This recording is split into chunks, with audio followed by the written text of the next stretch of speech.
मित्रांनो, अखेर Indian premier league 2026चे वेळापत्रक जाहीर झाले आहे आणि सर्वांच्या नजरा लागल्या आहेत त्या म्हणजे मुंबई इंडियन्सच्या सामन्यांकडे. मुंबई इंडियन्सचे सामने नेमके केव्हा, कोणासोबत आणि कुठे होणार आहेत, तर आजच्या या व्हिडिओमध्ये आपण संपूर्ण वेळापत्रक पाहणार आहोत. तर 5 वेळा IPL ट्रॉफी जिंकलेली टीम म्हणजे मुंबई इंडियन्स. यंदा कर्णधार हार्दिक पांड्याच्या नेतृत्वाखाली टीम पुन्हा एकदा दमदार प्रदर्शन करण्यासाठी मैदानात उतरणार आहे.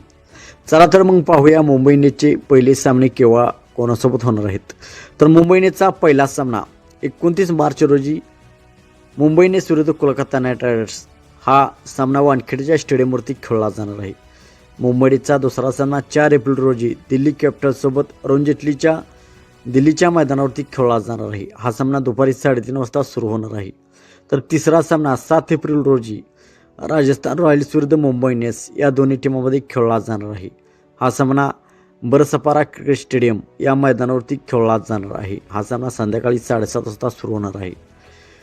तर चौथा सामना हा मुंबई इंडियन्स विरुद्ध रॉयल चॅलेंजर्स बेंगलोर हा 12 एप्रिल रोजी वानखेडेच्या स्टेडियमवरती खेळला जाणार आहे. हाही सामना संध्याकाळी 7:30 वाजता सुरू होणार आहे.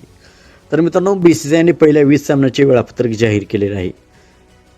यामध्ये मुंबईचे 4 सामने होणार आहेत. तर मुंबई इंडियन्सचे होम ग्राउंड म्हणजे वानखेडे स्टेडियम येथे चाहत्यांचा प्रचंड पाठिंबा मिळतो आणि त्यामुळे अनेकदा मोठे स्कोर पाहायला मिळतात. तर मित्रांनो, तुम्हाला काय वाटतं, यंदा मुंबई इंडियन्स पुन्हा एकदा ट्रॉफी जिंकेल का? तुमचे मत कमेंटमध्ये नक्कीच सांगा. व्हिडिओ आवडला असेल तर लाईक करा, शेअर करा आणि चॅनल सबस्क्राईब करायला विसरू नका. थँक्यू.